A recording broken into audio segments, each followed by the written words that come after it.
Kompleto naman. Siyempre, ito, recognition of generations. At the same time, picture taking na po tayo.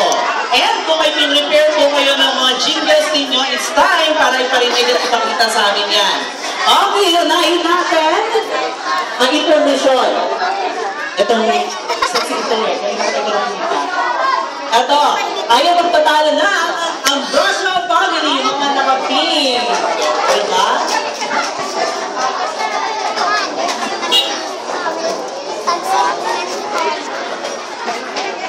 Ayan, mga saxo girls natin. Oo, pinati ka pala sa kanya. Ay, nung USB namin.